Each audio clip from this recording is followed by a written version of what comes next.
Welcome, Schmelcom. I'm Winnie. Welcome back to Tune Out the Noise. Hope you guys had an amazing Christmas or whatever holiday you celebrate. Mine was pretty chill, and I'm happy to be back doing this. And a big thank you to the new subscribers that have shown up. I hope I can keep you entertained. Leave a like, leave a comment. Don't forget to share my face. I've been told I have a nice face to look at. Let's get into the video. For those of you that have been rocking with me, you know I enjoy cartoons, the new ones, the old ones. I like to check out the new gen cartoons for today's kids, and I like to watch cartoons for adults, specifically Creature Commandos for DC.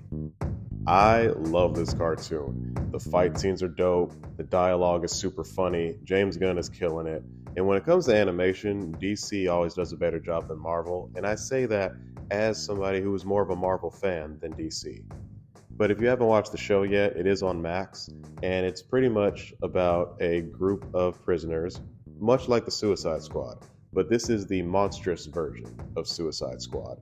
And you get to see in each episode how every member of Creature Commandos is misunderstood. And that's pretty much the message throughout this show, is not judging a book by its cover. And learning that just because somebody looks menacing does not mean they are menacing.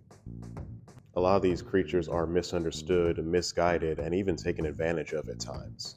And with that being said, there tends to be Nazi sympathizers who try to reverse that message and that narrative and be like, well, don't you think these people are misunderstood? No!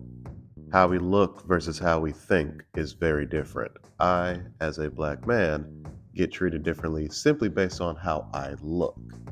But the person who has views and beliefs that I shouldn't exist is the actual dangerous person.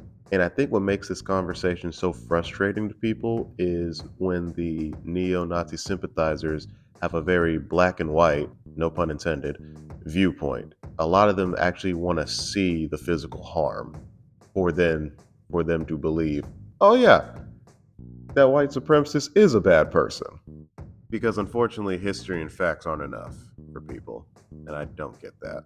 But G.I. Robot from Creature Commandos became an instant favorite for a lot of people because of his very happy personality and just how wholesome his passion for killing Nazis was. It's like when you were a kid and you asked your parent, when are we going to get McDonald's? That's his energy when it came to killing Nazis. When are we doing this? Because I'm ready. G.I. Robot was programmed to do one thing and one thing only: eliminate Nazi threats. And that was his only purpose. And at some point, you're going to check everybody because you only have one thing to do. And when you only have one thing you're programmed to do, you're going to get a little bored and try to seek it out anywhere else.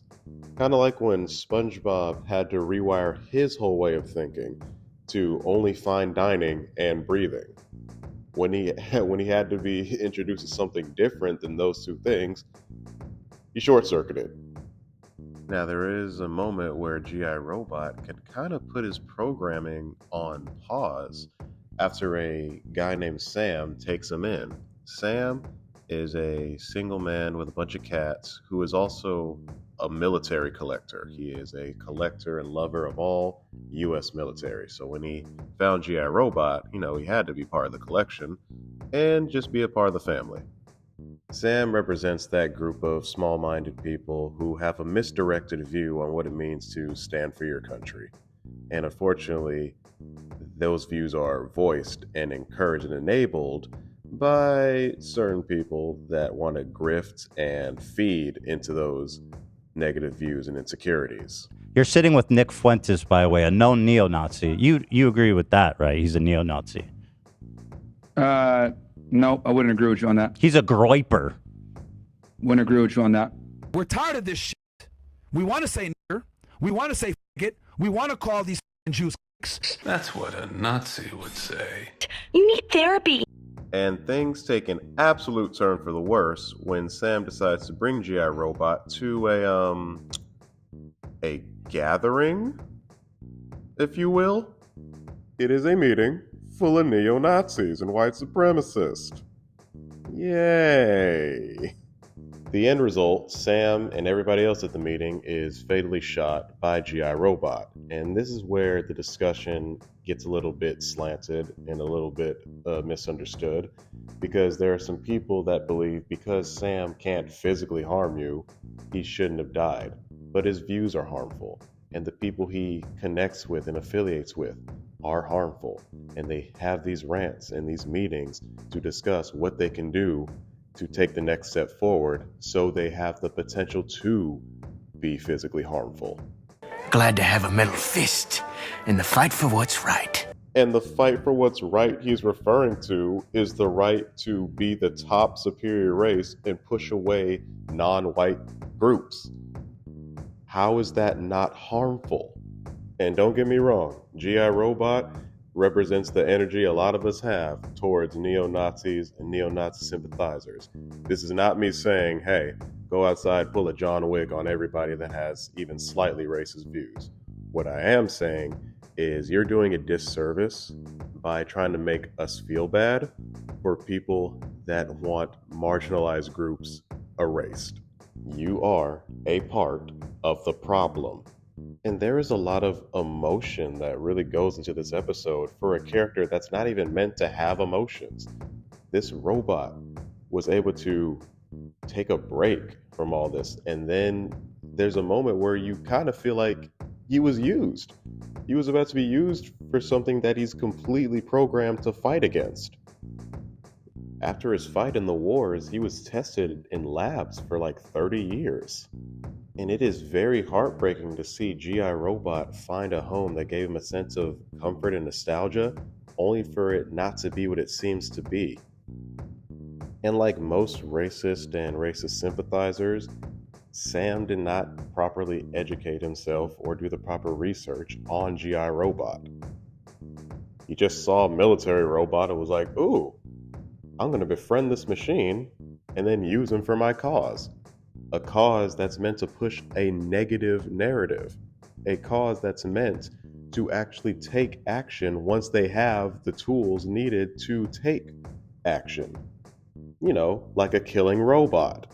Make no mistake, that was Sam's intention for why he brought GI Robot to the meeting. Because before GI Robot showed up, all these guys really did was come together, go on racist rants for 3 hours, drink, go home, eat a Hot Pocket, and go to sleep like it was normal.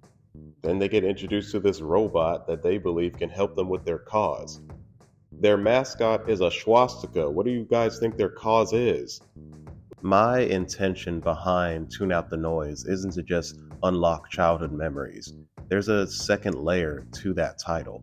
I want to utilize cartoons to speak on serious things, like the generational trauma, like the racism we face with today, because I believe cartoon media does a really good job at getting that conversation started and calling it out and giving people a better perspective on these topics. And it does make me upset when I see people misinterpret a cartoon to push a negative narrative that they have.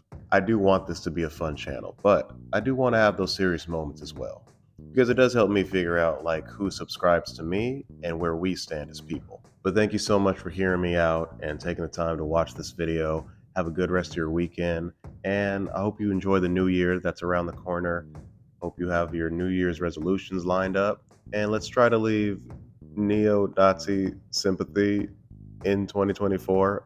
I know that's not likely, but it's just getting ridiculous. I'm Winnie. This is Winnie on screen. Be sure to like, share, and subscribe to the channel. I'm going to play some games to decompress.